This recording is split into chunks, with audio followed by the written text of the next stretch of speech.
Hey, Dan, when you introduce it on the show, can you do it in your most, authentic Japanese? Most Sensei Dan voice ever. I don't have that guy for the voice. Episode, please. be that Dan Sensei, please. No, if anything, Jen has to do the, what's his name? Hanzo? You have to do Hanzo.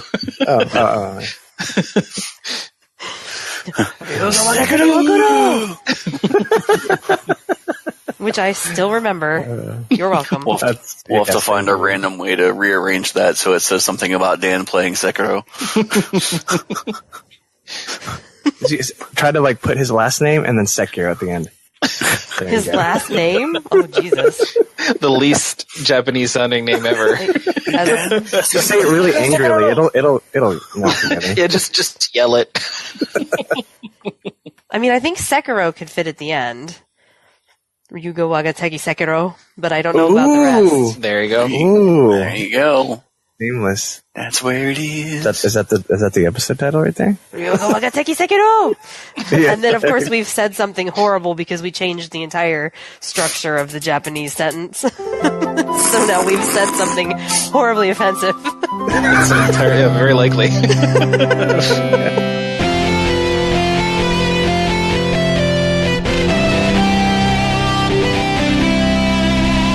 Welcome to the Hardcore Casuals.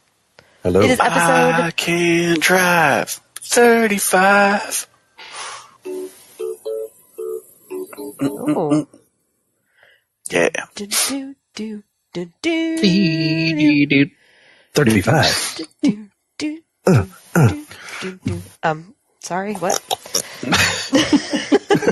Oh my gosh, yes! I love that guy. I love that guy, Dan. Sorry, just totally distracted. Episode 35.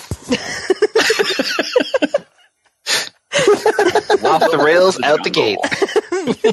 Oh man, blame Dan. He sent a picture of something from Dragon Quest XI, which I think I took 50 screenshots during that whole scenario because of that guy and all of the things happening. See, there. I saw him in Gondolia, and I was sure that he was wearing a fucking mask.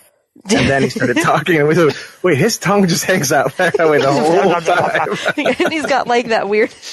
Yes! It's amazing, I love it. This looks like a pro wrestling tag team. Should we restart? They pretty much are. We're all right. We're good. Yeah. Yeah, that's just par for the course now. God damn it. So welcome. Welcome. Right. Let's try this again. Welcome. Yes. It's episode 35. I'm just going to confirm I'm recording, which I am. Which Welcome. would be good, because we would have lost so many fun things. All of the quality. Well. And that, I guess. That. Yeah. That's, Indeed. Oh, World of Warcraft succubus. So, do you guys want to just jump right in? Let's just jump right into Let's it. just jump right in. Yeah. Who's starting now playing? What are you playing, Jen? Oh my god. I don't know why you do this when you know I have 15 things. That's why. That's why. It's called a good source of I'm material. usually at the end so I can wrap up my list in 20 seconds. The reason is because Jen is playing pretty much everything everyone else is playing. Multiple true. systems, Exception. possibly multiple copies of the same game. I don't need your judgment in my life. All right, so I don't know where to start.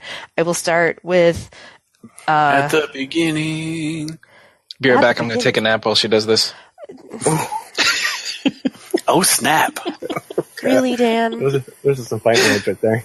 Really, You Dan? think it was someone's birthday recently or something? God. I know, right? What Sassy. the heck? What the heck? Yeah, getting sassy in my old age. I was going to start with Gris. Oh, yeah, I wanted to hear about that. Yeah, I don't yeah, that's right. I don't know actually how you say that. It's gray in French, right? Yep. How do you say it then? Gris. Gris. I've been playing Gris. Good job, Jen. You should unlock a trophy for that pronunciation. Pronunciation unlocked. So I bought that for Switch because it was on sale. It is very slow-paced puzzle. It's not really a platformer so much, but it's kind of puzzly in that you have to find your way, like figure out how to get. There are these little stars, I guess, is what I would call them, that you have to collect, and they like follow you around. And then there are certain places where they create a bridge, or they like unlock the next area or an ability or something. So you have to. That sounds a lot like Journey, that one game. Is it by the same developers? I don't know the answer to that. It's a good Gotcha. question. I just know it looked pretty. Well, I will say that while it was a good game, and it's got a 10 out of 10 on Steam, that's amazing, I was not as impressed as I wanted to be. Oh. Only because, like, the actual game is fine, but... Are you okay, Ben? Why? I don't know, I just heard a whole bunch of... I simul-owed with him, I think. Oh. Is that what it was? I just heard a lot of, oh, and I was like, It's magic. yeah. Somewhere in there randomly there was an Owen Wilson. Like, wow. I was hoping But I Josh wasn't would sure. finish that. Josh, you're teaching me so well, man. I just find these random moments where I'm like, God damn it, Josh would have totally done that, and I just did it. You're getting there, man. It's just, like I said, after a little while of doing it, it's you can't stop. It's fantastic. Oh, jeez. You know? I need you And then guys Jen wants to just... put it with 2 of us, and then 3 of us. Look, And I then already she put won't up say with... a word ever again. I already put up with 3 of you. She'll just be drinking continuously. This is all I do now. I sit in the corner and I drink. But anyway, it's supposed to be this big, like, something very sad has happened to this girl, and it's her journey through sadness or something, I think was the concept. But I didn't really get any of that while I was playing the game. It's not like Celeste, where they had enough actual story development to, like, tell you this is what's happening. There just wasn't any of that. And it was really cool, though, because you go through and you unlock colors. So as you're progressing, like, every time you get to a new stage, it'll be like, you have returned the color orange to the world, or the color green, or the color blue, or whatever.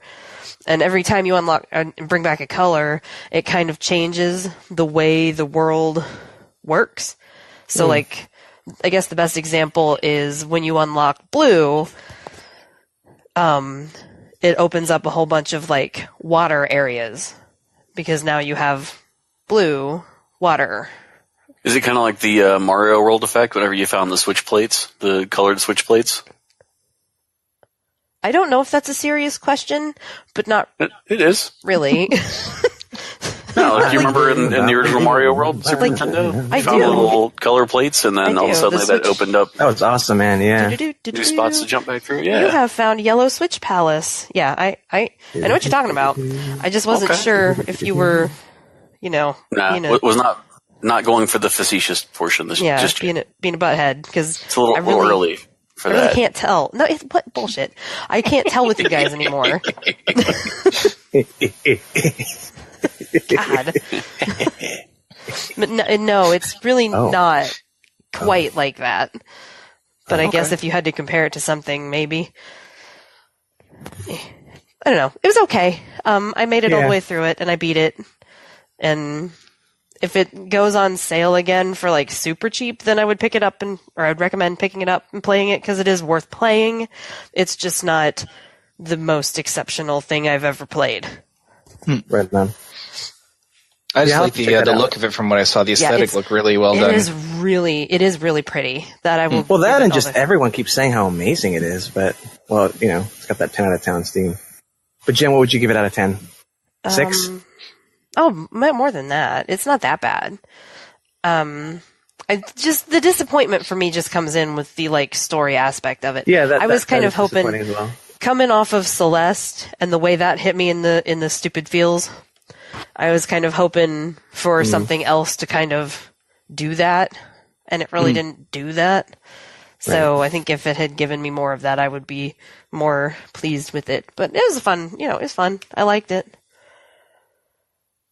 So, Gris, everybody. Gris. Merry Christmas. Gris. And we're going to need Buddy to translate that for us, please. On the next episode. The Gris Paton. La Platon. So, let's see. Other than that, I have been playing... I don't remember if I talked about Did I talk about .hack? I don't think so. No, not in the last one, no. Okay, I've been playing a little bit of .hack because I picked up the they have .hack/GU Last Recode, which is a remaster of the series, one of the two .hack series that was on PS2. So it's all 4 games in one, and it's remastered. So I've been playing a little bit of that. Cool. Nice. Great anime. Sounds very hackish. It's well, Ben is familiar with the anime, or part of it anyway. At least just the recent stuff. Yeah, at least enough to know what it is. It's basically the concept. I guess I would compare it a little bit to Sword Art Online because it's got a kind of same-ish idea. It came first, though. Right. It came first. But it's instead of everybody being stuck in the world, just specific people are having issues. Like in this one, so the world is like a big online computer game, kind of virtual reality, like MMO kind of thing. Mm-hmm. And there are people who kill other players. And in this particular game, there's one who, when he kills players in the game, the person playing that character goes into a coma in real life. So there's like this mystery, and your main character, who is special for reasons that we don't know yet, knows somebody that this happened to, so he's going and trying to figure out why it happened. Like, what is the deal with this player killer? So that's like the premise, and I'm not too far into it, but it is. I watched it played on the PS2, and it is exactly what I remember, but it does feel better than I feel like it probably did on the PlayStation 2, and it looks good, so I will be slowly working my way through that in between everything else. Working your way downtown? No. Watching. No. Nope. See, Ben? Just comes. And that's you. That's And right. I have one more that I want to get to here. One more. How dare you? I started Owlboy. Finally Oh, got nice. it. Had my Owlboy? eye on it forever. Oh, owl. Owlboy. It's very, very pretty 16-bit style platformy thing. Pretty darn fun so far. I like it. It's super colorful. And I don't have anything bad to say about it right now. Like, that's a good one. Go get that. Go get that. Yeah. And other than that, you guys know Dragon Quest, Anthem, the usual suspects, Rocket League. Yeah. Well, I think that's it for me. Rocket League, burning everyone in the dome. Yeah. Thank you, Josh. They did come into the What a great skill set to have, man. bring out that new set of music for Rocket League. Lots of people excited. Lots of good music in Rocket League. Yeah. I listen to it in my off time when I'm not actually playing. Oh, nice.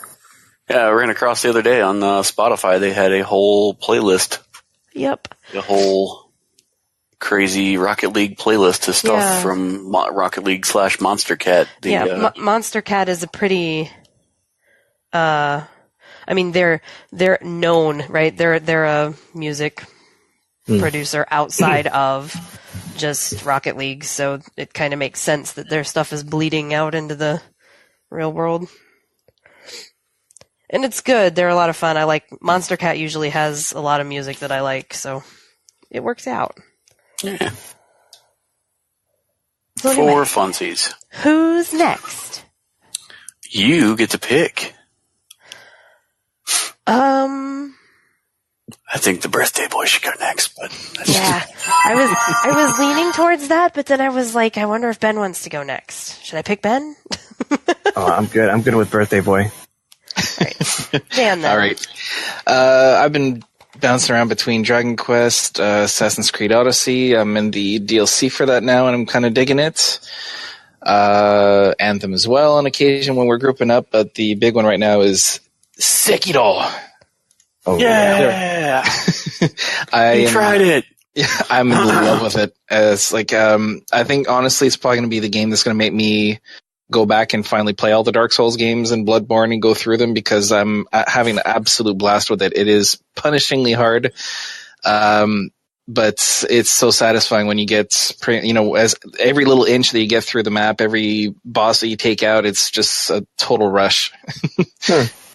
That's awesome. See, the thing I've been reading, I thought was really funny on 2 occasions now, is that everyone's saying that they can't go back to Bloodborne. Like, they don't want to go back to it anymore because they're having so much fun playing this game the opposite of how they would play Bloodborne. Yeah, that might happen to me too. I have not played this, but the only ones that I actually played a bit of is Dark Souls 3 and Bloodborne. Like, a few hours of both. Mm-hmm. So I know how they feel. Like, there's a familiarity to it, but mechanically, it's the combat's totally different. Like, you can tell it's built on that foundation of a Souls game, but there's too much that's actually different to really kind of toss it in that same pot, I think.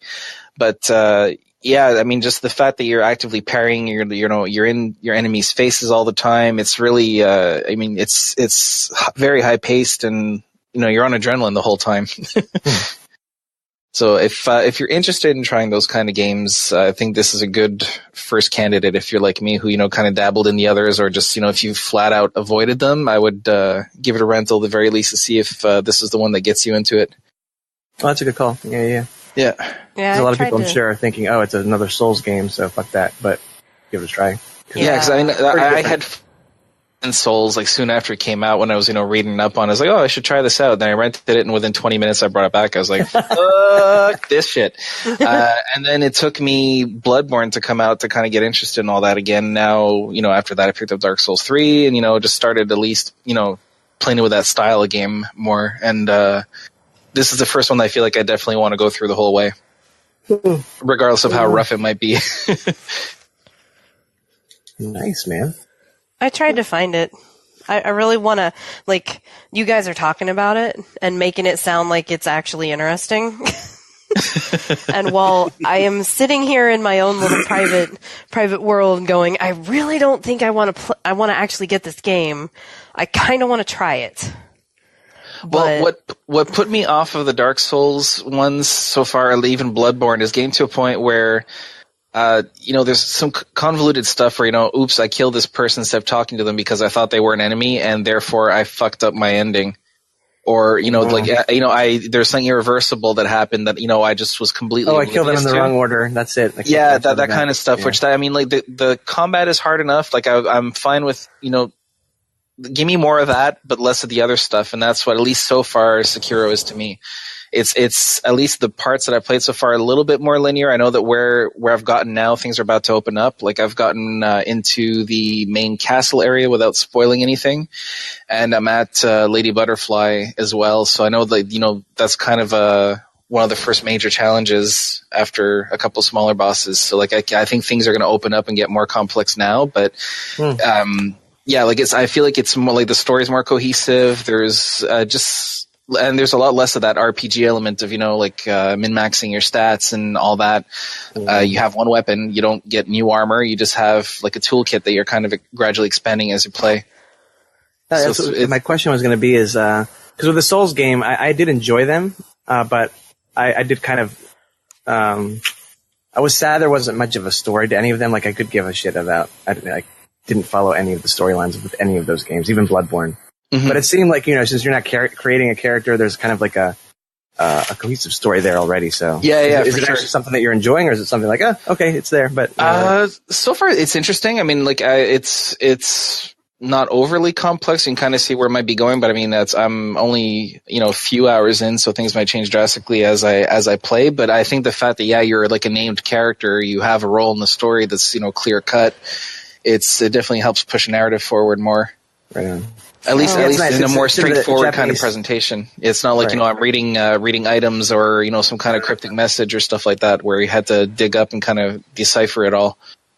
I just love the setting, man. Feudal Japan has always been something I love. Oh, yeah. It's always like, okay, this is the story, but then all of a sudden, you're in a sewer now, and wait, now you're at the top of a mountain, and we have no idea why. So.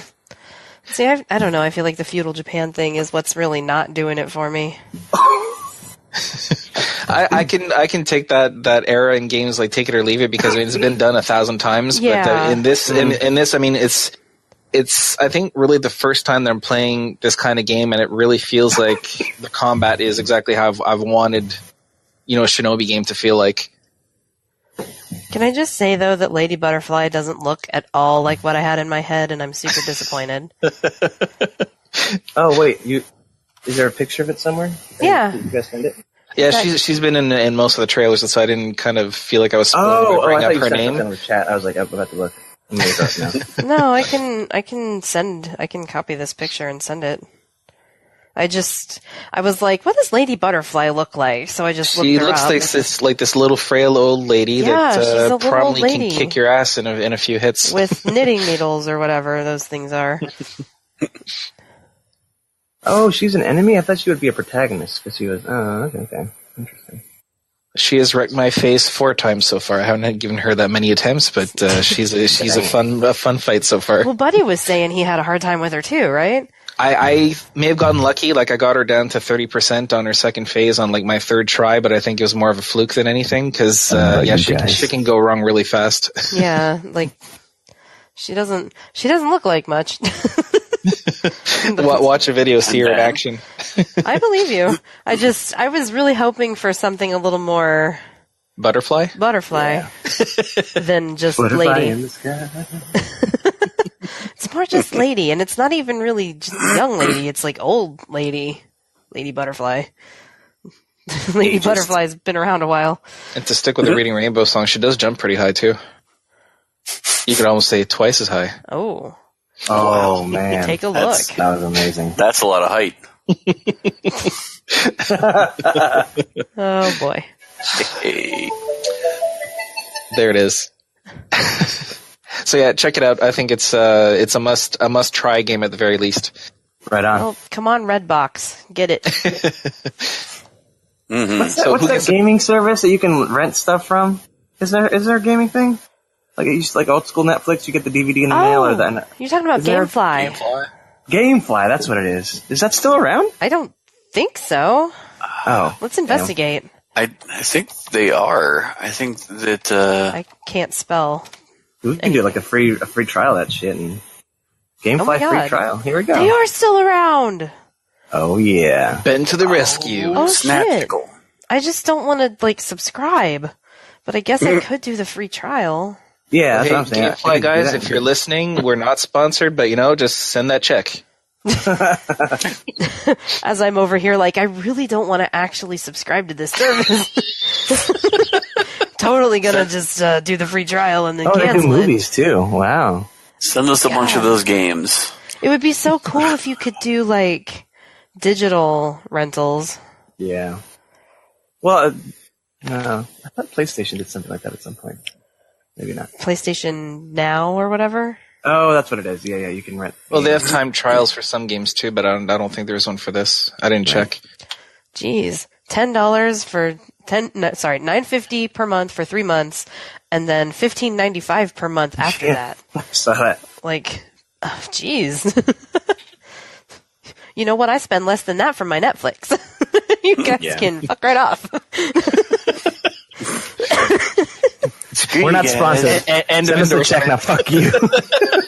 Screw you guys. I'm going home. Thanks for blowing that one, Jen. Jeez. Yeah, because they're totally listening right now. They were writing that check straight to the hardcore. They were halfway through, and then they heard that, and they just big line through the whole thing. They got up to the O. They got to hardcore. Oh no! Oh no! Oh, yeah. Sorry, Mr. Superman no here. Oh no! Okay, well at least I'm an idiot. You guys broke me now. Oh no! Yes.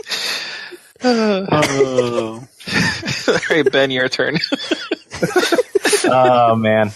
Well, I have been honestly 100% consumed by Stardew Valley on Android. Oh The yeah, mobile version. Thank brand you, Jen. spanking new on mobile. Agreed. It's. I don't think I've gone this hardcore. Well, no, that's not true. So, Skyrim for me is like one of my all-time favorites, but it's a game that I have constantly come back to and like restarted without skipping a beat. I've done it on the Switch. I've done it on the PS3, PS4, and it's. I can't do that with all games, but for some reason, Stardew Valley is like another Skyrim for me. So I'm just enjoying the hell out of it now and restarting and, doing things a little bit differently. Like every time I start over, I know exactly what to expect a little bit more. And so I'm, developing my farm, etc. For those that don't know, it's like the best farming / Sims simulator out there. I think it's like Farmville, isn't it? It's like Farmville, but with story and the element of Sims that I love. So I like how he just answered that. Where I Wait, was, what? I was like, no, no, it Wait, is what? not. Jen completely went for the side steal moment of what we used to do to her of like, it's like Farmville, right? Like it's like The Sims. And then you just went straight into answer again. Oh my gosh, I just filled in the blank. I thought she said Sims, and I didn't. Because I'm so that used is to it, hilarious. I swear to God, I did not hear Farmville at all. I did not hear It's what really I said. weird. I see how it is. It's no, I didn't mean it like that. I thought you were like, piggybacking like The Sims, like kind of segue. And I was like, yeah. Just don't listen to me. You just went straight into. You just went straight into like, I don't care what you just said, and you just bury it. Oh no! I'm gonna bury it right now. I didn't know Josh was putting words in your mouth. I love it. I quit, you guys. I'm so confused. Josh is just trying to make him more awkward. I quit. Oh no! It's like, where's Buddy whenever I need his like Simpsons scientist guy? Well, actually. Yeah, buddy, we need to record some sound bites so I can put them on the soundboard. Oh man. So, Stardew Valley. Yeah. So anyway, Tell us how your life is going, Ben. yeah. Long story short, I'm just enjoying the hell out of it again. I'm making mistakes, making improvements. I'm almost done with my first year, and that's only been a week. Damn. Yeah. You've been really going hard. I have not been playing any other games except Stardew Valley. And that one night that we played Anthem for 15 minutes. That we managed to tear you up. Oh wait, the patch isn't live yet. Never mind. The good thing, though, about Stardew Valley and like all of those Harvest Moon type games is that when you restart them, you've kind of brought all of the things that you knew from the last time, so you kind of have an idea of where you want to start. Mm-hmm. And that's why it's so much more satisfying too. It's not like, I have to start this whole story sequence again. No, you're basically building off of what you already know. Yeah, so you're like, I know from when I played this before, I feel like I want to focus more on crops this time. I know how I want to plant them because I figured out an arrangement that works. And why isn't Dan playing this game? I got to get started on those coconut farming so I can work this Haley. So, exactly. Coconut. What I wanted to say though is the mobile port for anyone who is interested. It's amazing. It's the best version of the game that I've played. Just the fact that you can take it anywhere. I'm out with kids or whatever, and I have like 5 minutes. It's one of those things where you can boom, pick it up. And they made it so that there's like an emergency save. So even you don't have to wait until the end of the day to like save. Nice. So whenever you cut off is when it just picks you right back off. So that and the fact that, the touch controls make it amazing. So if you're, clicking on a tree, it'll automatically switch to your axe. If you're clicking on dirt, it'll switch to your hoe. Yeah, see, that's super cool. And it is really nice. It's super convenient and makes it so much more entertaining. Nice. So yeah. Stardew Valley on mobile. So, speaking of random mobile things, Jen, did you not touch on the Star Fox game thing that you had? I still haven't actually played it. I can talk about it to the extent that I can talk about it. Well, I think if you try it out next time around. Yeah, that'll be Sorry, whenever he said the mobile device thing, I was like, oh crap. And then I forgot just talking briefly about the instruction part of the game prior to the instruction part of the game. Yes. that you were in. The tutorial of the tutorial. Yeah, it wasn't even the tutorialize your. It wasn't even the tutorial. Pilot. It was really bad. I was like, I think it was after I had gotten done playing everything else, and I was like, all right, I'm just gonna try out this Starlink thing for a minute and see what it is. And I put it in, and it does its little update, and I open up the game, and like, all right, here we go. We're going to do this. All right, step 1. You have to put the Joy-Cons into the little black controller base in order to play this game. Please do that and then press a button once you're done. Okay. So I go and find that stupid thing. And I'm like, all right, here we go. Oh, I see this base is designed for the Joy-Cons to go in it. Okay. Slide them in. Push the button. Okay, now you have to attach a pilot. Go find a pilot. Fuck. Where did I put Star Fox? Okay. You go and find Star Fox and slide him on. All right, press a button. Here we go. All right, now you have to attach a ship. Fuck. Slide on. Fuck, where's my ship? Okay, hold on. Here we go. Put the ship on. I didn't realize that every single piece of it, even the little weapons that attach to the ship, are all like recognized? Yeah. By the game? Yeah. What? That's pretty awesome. Weird. It's super cool, but by the time I found all the pieces again and put them all in the damn thing, I was like, I can't play this right now. I'm out. It's 3 a.m. I just found everything. I need to get to bed. Right. So I haven't actually played it yet, but I will make I'll make a point to actually do that. It's not for lack of intending to do it. I just have so many things.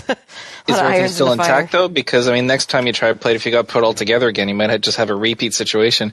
The only thing that I have to do is slide those Joy-Cons back into the base. There you go. Yeah. That's what she said. Slide them back I have no idea. Because the Joy-Cons don't actually... Oh my god, Josh, shut up.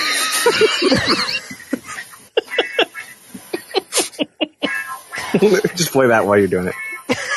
All the way to the base. Slide those Joy-Cons in. Yeah, one at a time. Pick all your the pilot. way to the base. All right, well... Ben, did you have anything else? We need the Hydro Thunder voice for that. Pick your pilot. Hydro Thunder. No, that was it. Just Stardew, pretty much. Oh, man. All right, Josh. Roll them. Me? All right. Besides the standard usual Rocket League, played Anthem for a little while, finally got through the rest of the story there. I did not have as much game time as some other folks, so I was a little slower to get to level 30 and find my way to the Heart of Rage.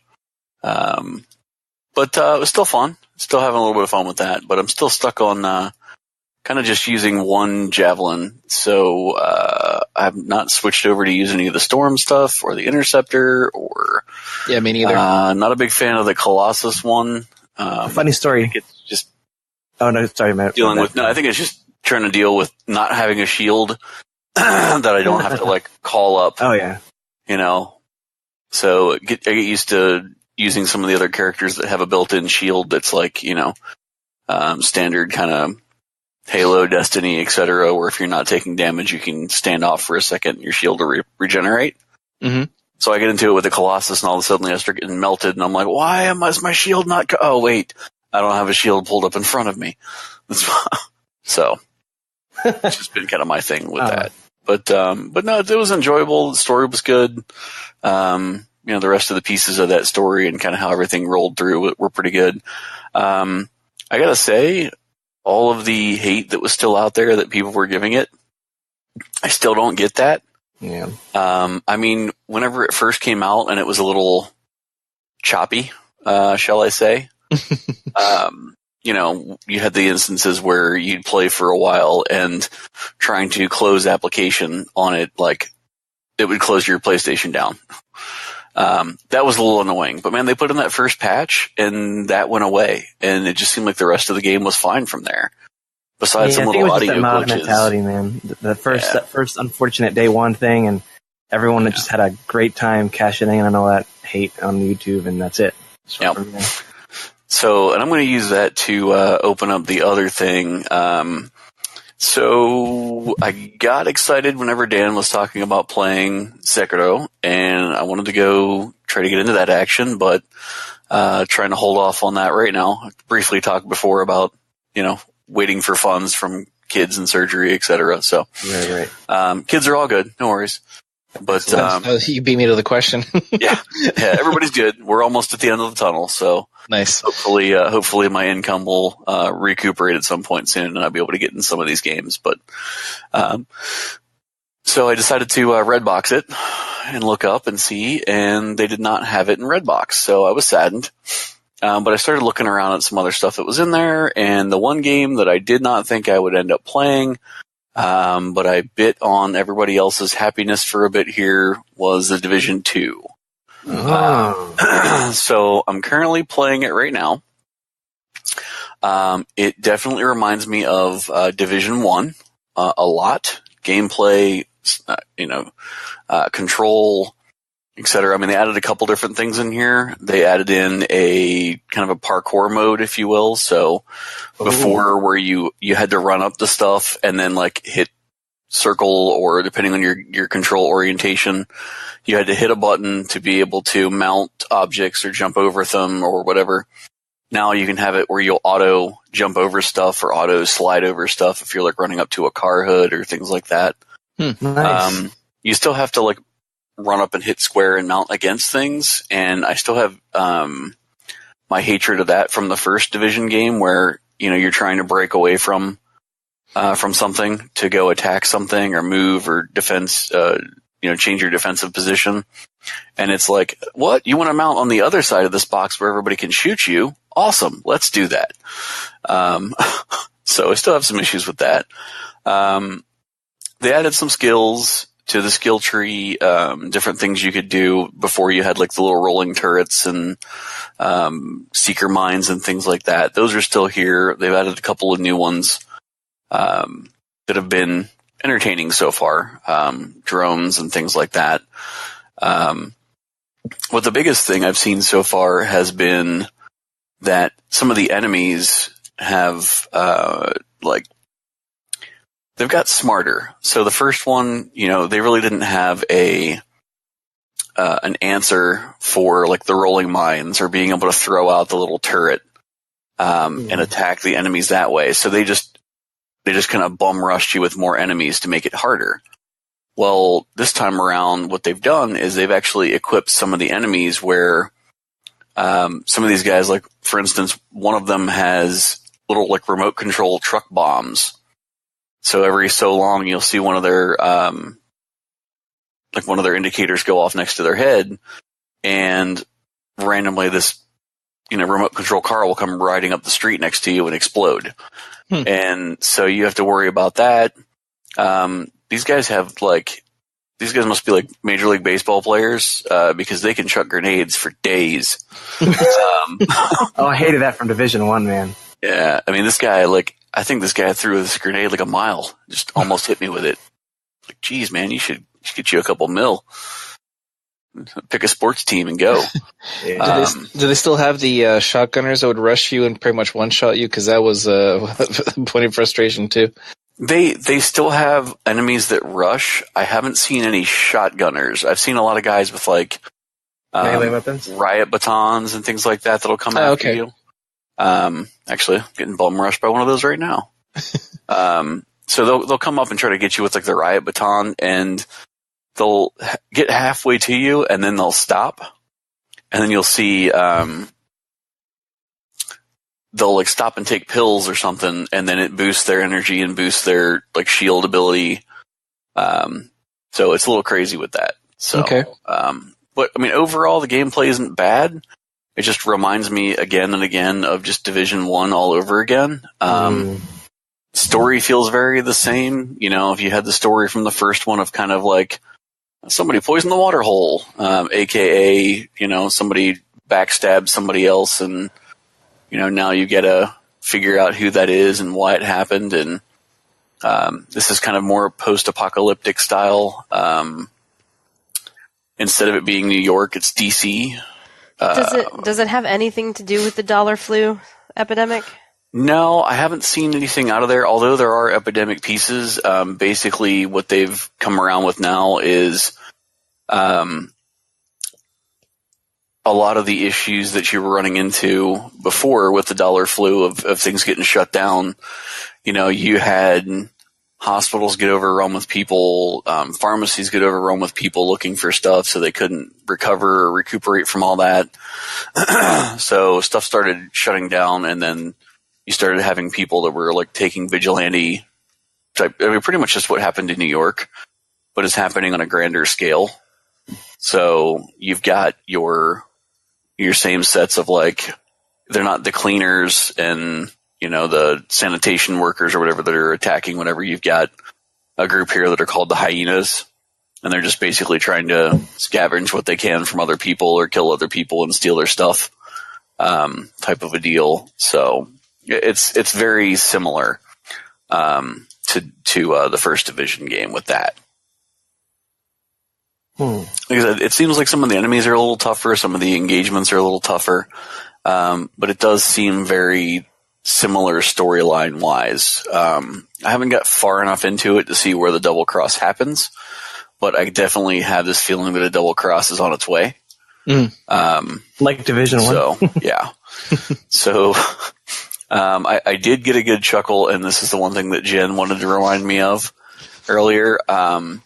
I really think that a lot of these enemies somewhere along the line were hairdressers, very effeminate hairdressers, because they will run and skip, and they're just the skinniest, most, you know, non-beefy gangsters that are trying to take out your way. So they just run up there, and they're like, like gun sideways, aiming at nothing, bullets spraying all over the place, skipping at you. And I was just like, this just reminds me of a very, you know, effeminate, like all I could think of the whole night was like Antoine Dotson is trying. Antoine Dotson is trying to come snatch my people up. I have to defend. I was going to say they put Sylvando in Division. Hide your kids. Hide your wife. Exactly. So this is where I was at all night, and just Jen was just laughing last night when I was trying to play through some of this mission to be ready for tonight. And she was just like, "You have to bring that up." I was like, "Okay, I guess I will." And that will bring me to the other thing that I wanted to have you guys remind me of.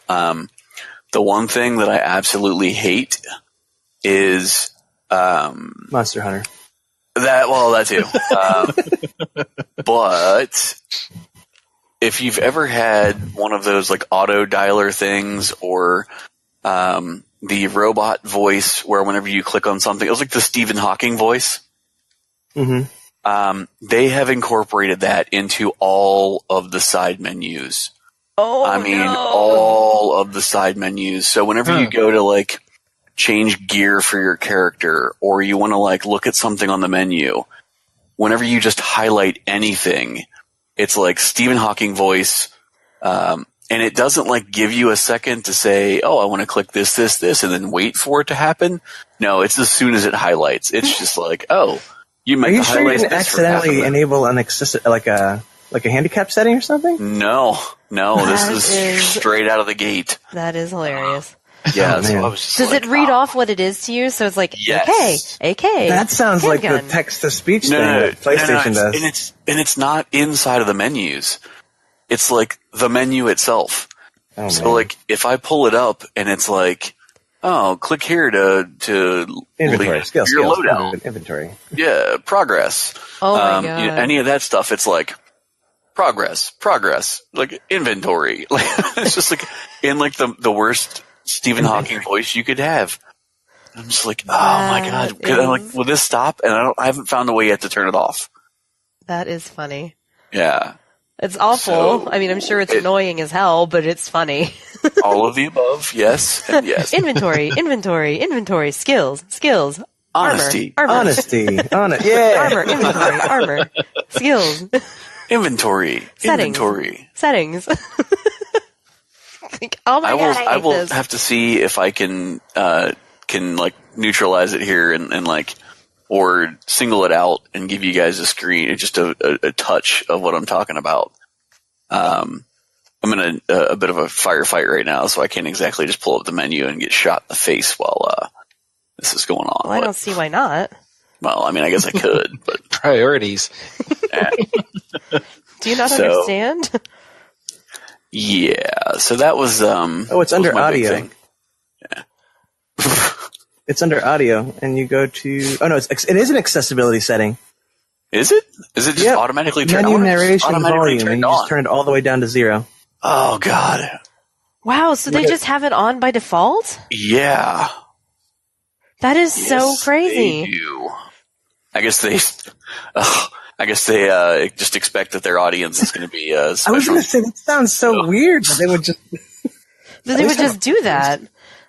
Maybe if these guys are coming back to us after everything we did to them for D1, man, they must need a little.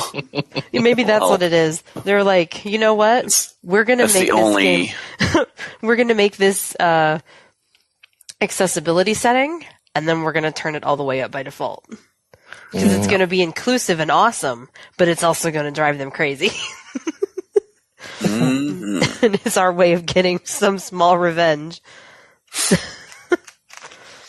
They can't complain about it if it's an accessibility setting. Oh, yeah. So that's where we're at. So initial impression then, Josh? Hold off, you think? Or it's Division 1 just a little more polished? Nothing big? I mean, the graphics are better. I'll give it that. It does have a cleaner look to it. It doesn't have as many instances where like you go and try to climb up a ladder or something and you end up falling through through a level, or anything like that. So I guess benefits. But at the same point, it feels like Division 1 all over again. Yeah. So if you have a group of people, I'm sure it would be beneficial for those people. If you can do it or play it in a group. But for me, the fact that we're all kind of on the fence about some of that and kind of how we get burned through D1, or Division 1. Thanks, Ryan. Fuck you. Shoot, I guess that's thanks Los for me.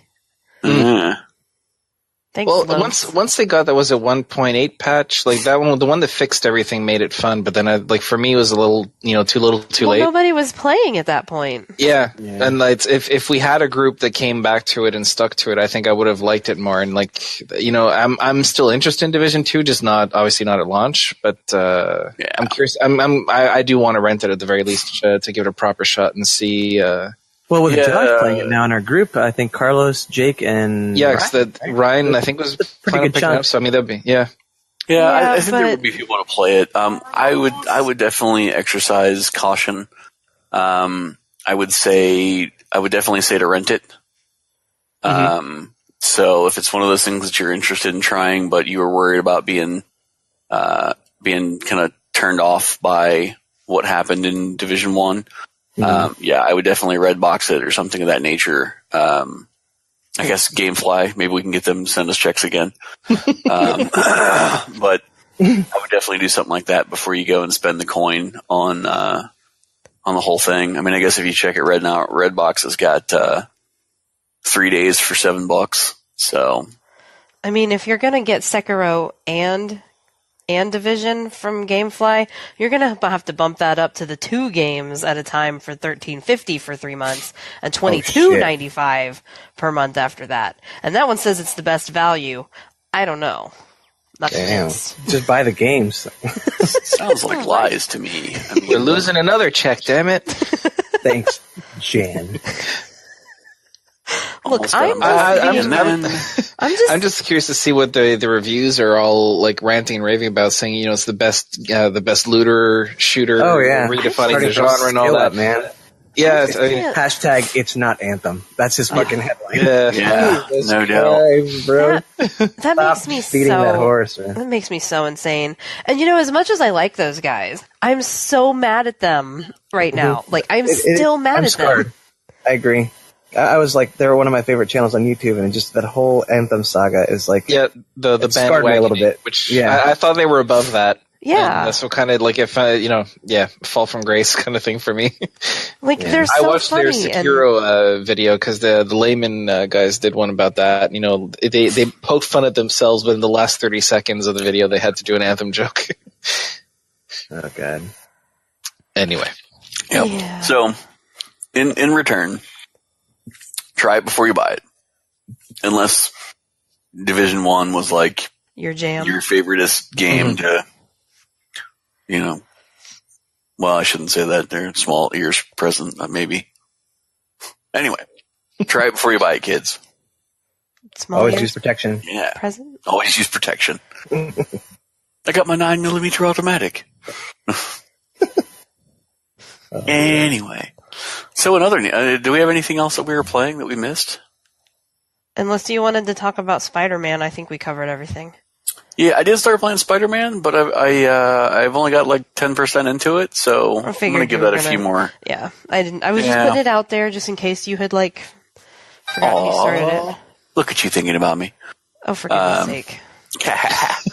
Yeah. No, but I think I'm going to get a little bit more into Spider-Man. I kind of opened it up, and then it was like, go here and do this thing. And I was like, oh, you mean I can collect all these things before doing anything else? Sure, let's do that.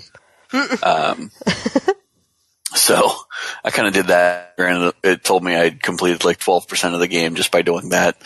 So, see, I don't know. Yeah. I'm waiting for it to go on sale again. Yeah, it's fun.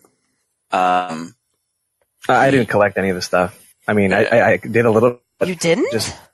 No, I mean, I was just so amazing the story, the gameplay was that I was so sucked into it. Wow. Like normally I would have to leave a city. I would have to get every single node, but man, I just that feeling of going through everything and going around the city and then just the story. Man, it was like playing a Marvel movie, and it's still one of the best games of 2018 for me. I just feel like I don't even know you right now. The power of Spider-Man. Yeah, what was that? Buddy, that's his big thing, and I think that he started playing it. And within the first 3 days, he had collected every single piece. He was at 100%. Yeah, I think he platinumed the game too. Yeah, he did mention enjoying the Spiderman. The Spiderman. Yay! Here in City of Atrocity. I'm glad that you took to my pronunciation of Spiderman. Yes. All right. But anyway, yeah. So I'll come back and review that one later. Yeah. So that was our now playing, and we had big news this week. Oh yeah. Mm-hmm. Sound the trumpets. The best news. The biggest of the news. The most interestingest of news. It could potentially change the game. Of gaming. Okay. We're not good at taglines. Jesus Christ. Would you say it's bigger than Pokemon Stadium? We lost all that freaking momentum. Say it again, Jen. The whole thing. I was just kidding. No, I think it's fine. We're fine. Line. Oh, yeah. Line. Would you say this news is as big as a Pokemon Stadium? Ooh. You could almost fit a whole I see what you did there. Too. I see what you did there, man. Yes. Well, I think we should probably talk about the Stadia. Yes. With that lovely lead in. The Stadia of the Union. I just want to put it out there. It's been all over the Reddit post too that Google totally dropped the ball on the fact that they could have called it Google Gaming and have it been GG and be amazing. Oh, GG. Instead, they put this incredibly confusing name that, okay, I'm sure it's going to catch on like everything else, but Stadia, Well, right? not everything that Google has done has caught on. Well, no, yeah, that's true. Yeah, that makes sense. So, I mean, I guess you look at the bright side, they didn't do the DYAKY. Didn't name it that, so. The what? Oh, I'm so bad with spelling. Delete your app, kill yourself. KYS. DYAKYS. Jesus Christ. We call it the Diakis.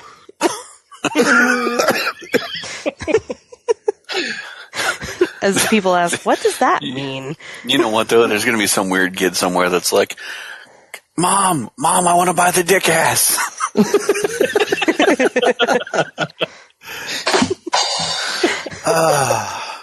There we Kids, go. I know a few adults that would buy that. Ryan. Yeah, that's Ryan. Exactly. Oh, good old Ryan. Hello. Hashtag, where's Ryan? Probably playing with dick ass, to be honest.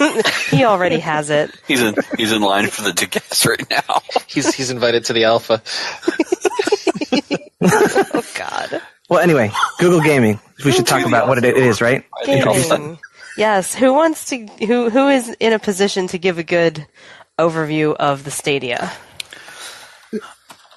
I didn't get to watch all of it. I watched little bits and pieces, so I'm probably not the best to give the giant overall overview. So I'll leave that to... Let's see. Dan, you were giving us updates. Yeah, Sure. Dan was giving us the live blog. Let's tap in case I'm missing something. But essentially, Google is going to be doing this massive streaming service, Netflix style, YouTube style, for games. Mm-hmm. They're promising eventually up to 8K, 60 frames per second, near instantaneous connection, no updates, no installation, runs on pretty much any relatively modern device, no required hardware other than if you're on a TV, you need like one of the new Chromecasts. That's about it.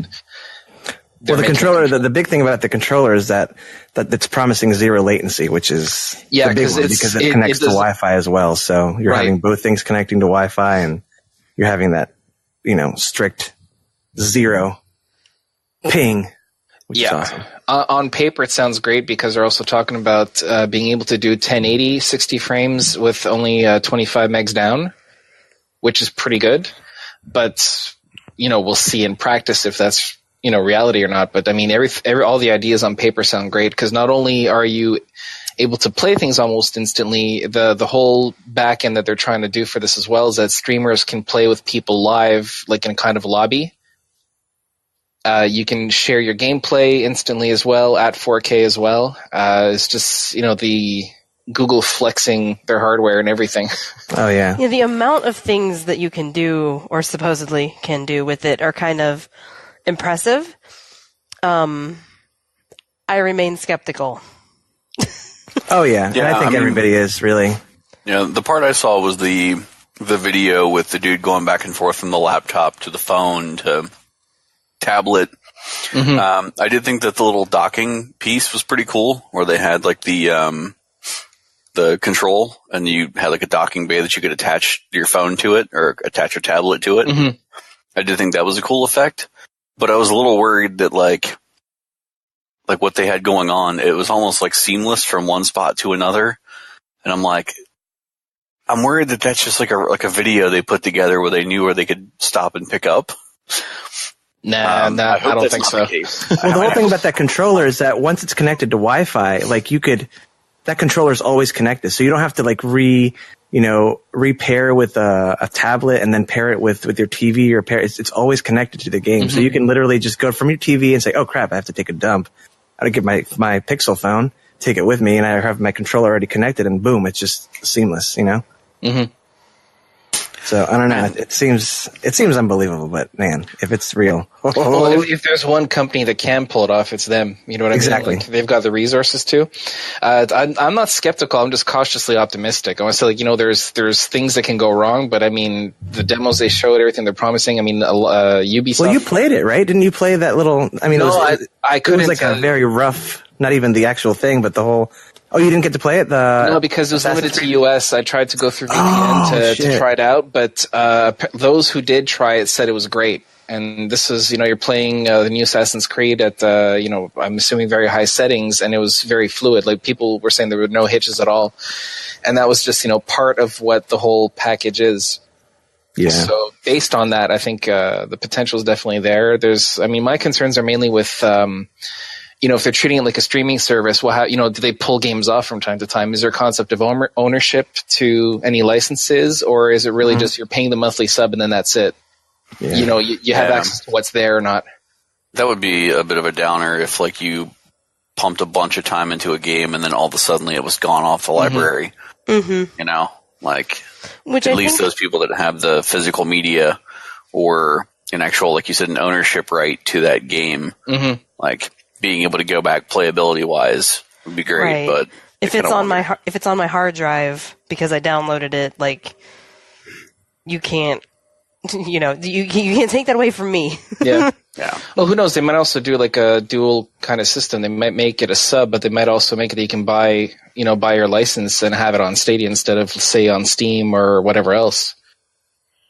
So we'll see more. So they promised more in the summer. They announced the continents and countries that'll be available in at launch, and Canada and US are included, parts of Europe. So summer's going to roll around sooner than later. The other part of me worries that they haven't announced even like generalized pricing yet. Like they haven't even said like, yeah, we think it might be in this price point.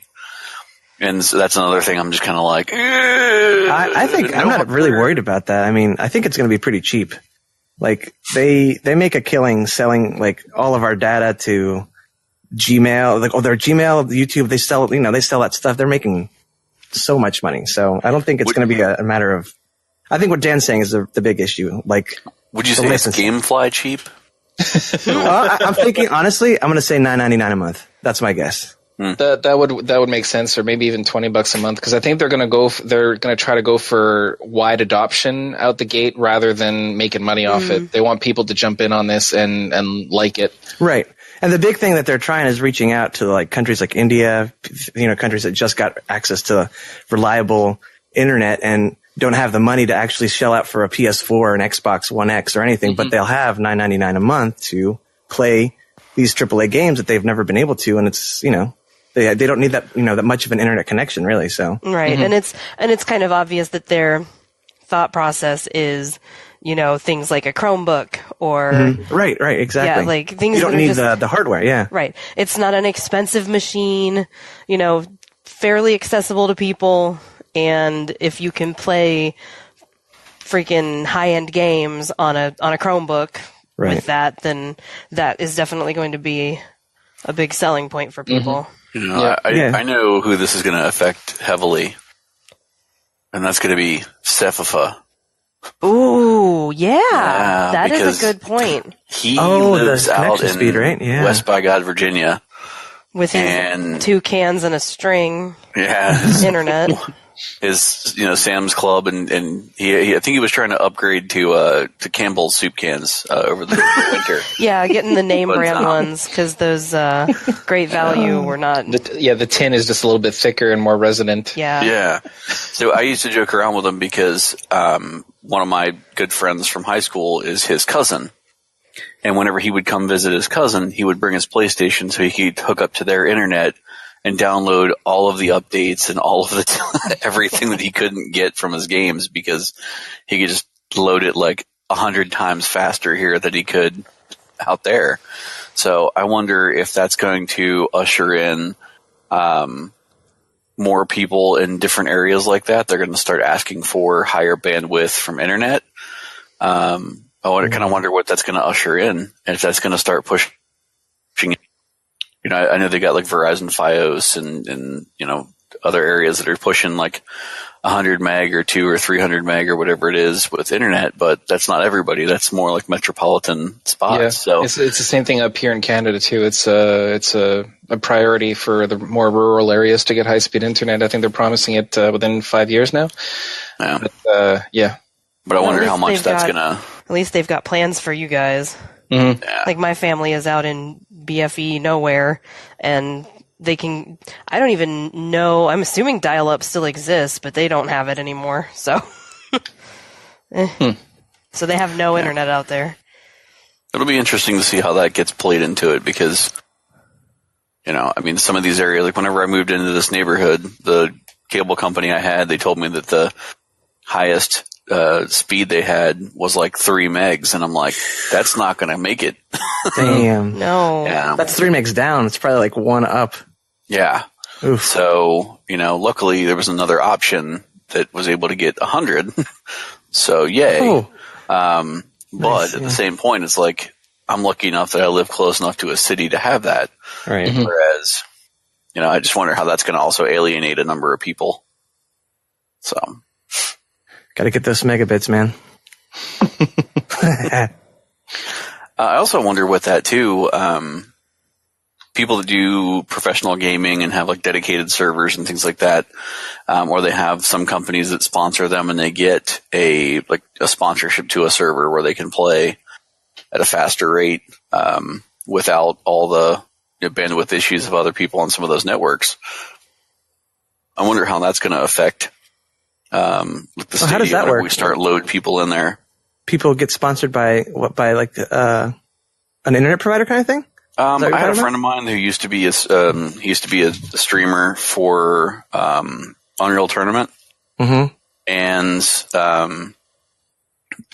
what was it? He had a company that basically gave him a brand new computer, and they had designated server space. So instead of him having to log in through a regular ISP that he had to, kind of ride bandwidth with everybody else that was around him, they basically kind of gave him dedicated bandwidth that was just for him. That's interesting. So, yeah, it was kind of a weird concept. So I went through. But, I don't understand how it works, but interesting. yeah, I'd have to get a hold of him to get more information, but yeah, he had that for a period of time and said it was cool because everything was quick. There was no bog down, there was no delays or anything like that. And even if it was later on in the evening when people were getting home, and sometimes your internet slows down in some areas anyway, he wouldn't run into any of that stuff because he had a bit of an express line, if you will. So yeah. But anyway, yeah, I'm just my other worry is Google playing well with others. They don't have I'm a huge Google fanboy, and I was excited about this, like over the moon. But then I saw, they had the what is it, Doom Eternal? That's their big thing that they were leading with, and it looks so good. It looks really good, but it's just one game, And what's it going to mean for the big three, but for Sony, Nintendo, and Xbox, Microsoft, all that? What are they going to, if they're going to work together? Is Stadia going to have access to those games that come out too? Because I think that's if they get the market share, that's a no-brainer. Right. If the money's there, they're going to go for it. At least that's how I see it. Yeah. I hope they don't fuck things up, basically. Yeah. I almost kind of wonder Google got pissed off and basically removed the YouTube app from Windows phones, and that was it. Windows phones are gone. And the same with Amazon. They got fucked up, like they get pissed with Amazon, and then they took out all the YouTube integration with the Echo. So boom. Now Google Home is the reigning champ, really. I almost wonder if that would be kind of going back to the conversation we were just in, those folks that can't get the 25 meg down, whatever, to be able to run a constant streaming run, if that's going to end up being, playing second fiddle to something of that nature. And that would play right into Google's hands if you really think about it. So maybe, I don't know. Actually, time will tell.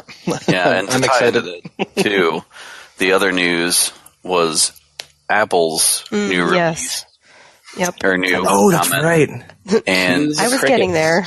Yeah. You guys didn't give me a chance to get in. Yeah. Well, I thought with that question, that was a good segue into it. Oh, yeah.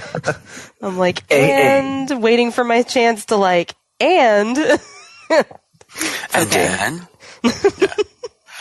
Yeah, this is the Apple's got the hey, wait a minute. We got something too, guys. Did Buddy mention another thing too? I swear when he was telling us about it, it was Apple and somebody else, maybe? Or am I misremembering? Was it another company that also has their thing going on? I think that Microsoft may be trying to get into the game too. Okay. I think they're going to be later, so I don't know if one of the next instances of Xbox, I know they were trying to go for, again, like a whole, or wait a minute, was that talk that they were trying to get away from having the it be what it was before, where they were trying to make it just a multimedia device in your living room. I heard they were going to make it a discless Xbox, like one that would be only digital. Yeah, but I don't know. I haven't been 100% up to date. Yeah, it's all rumor right now, but I kind of wonder if they're going to take that next step and try to get into the same wheel spaces as those two right now. But the reason Apple got brought up heavily is because they had their press release for it, and I think they had Oprah was there and Jennifer Aniston, Reese Witherspoon. Oh my God! They brought out all these big name, crazy. Hey, Google had Matt Pat, and I was like, "That's it, awesome." There you go. You know what though? If you bring out Matt Pat and you bring out what they were offering and what they were showing, via tablet, laptop, and phone, you can probably not have to worry about Oprah and. Yeah, totally agree. Agree. The people that you're marketing to are going to know who Matt Pat is. Right. Yep. Yeah. Exactly.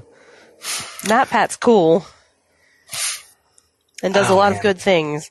Exactly. Even when he does get shat upon by people sometimes. Yeah.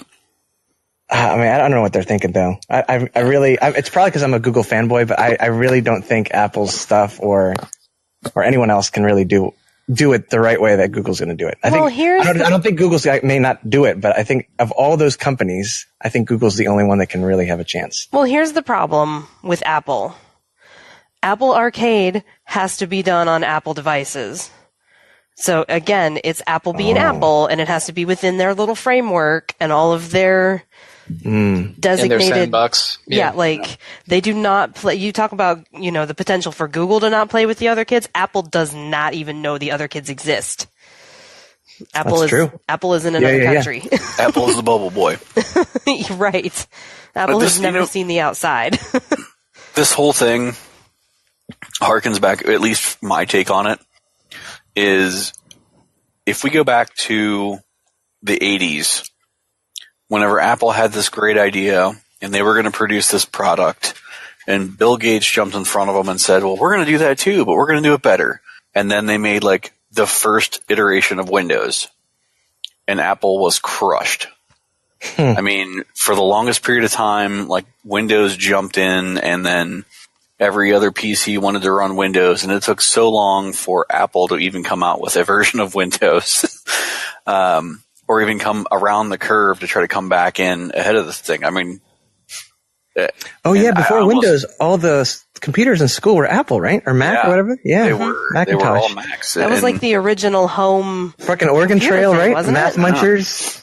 Yeah, you're right. And then with the exception of the late '90s, whenever you had the iMac, the colorful plastic cover to your monitor. It's it literally was one of those spots where in the back of my mind, all I can think of is this is Apple trying to have their moment of, well, Google said they're going to do this, so let's try to do what Bill Gates did to us back then, and we're going to jump over and say, we're going to do this thing too, but we're going to do it this way, and failing at it. Oh man. Yeah, maybe it's just me. I don't know. It just looks really bad for them that their announcement came out right on the heels of Google, and you don't. Yeah. You don't know if it's just a coincidence. Maybe it really is a coincidence that this happened at the same time, but I feel and the fact that they had all those celebrities there, it was oh my gosh, we're trying to one up them so bad. Yeah, it just felt so somebody's trying too hard. Yeah. Well, I was reading a Polygon article the other day, and it was just talking about how Google basically has, as long as it's not laggy, as long as it runs smooth, that this is the best thing that could possibly happen for the gaming industry. And they were saying how, YouTube accumulated more than 50 billion watched hours of gaming content on the YouTube platform. So they have the watching aspect down to a science. So it only makes sense that they should integrate some sort of gaming aspect to it. And half of those hours are mine. Basically, exactly. I'm saying basically the entire community, the gaming community, is already there.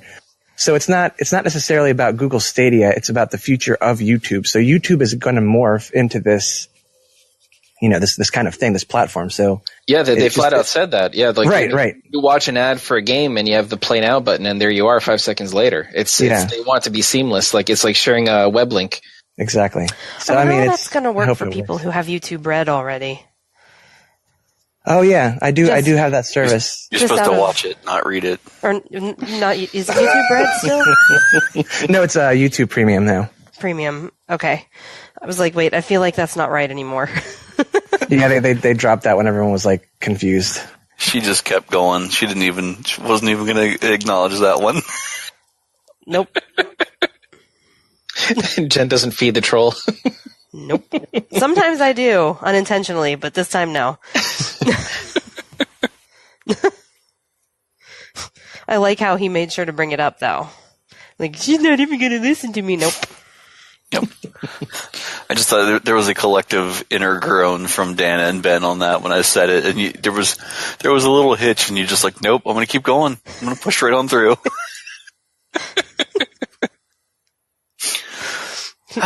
Trying. I'm not going to let you do it. I'm going to have a serious conversation about this thing. Damn it. Mm-hmm. You can't take that away from me. Speaking of that serious conversation, I don't know how to do it. Is there anything else we wanted to add to that conversation? Well, that covers it for me.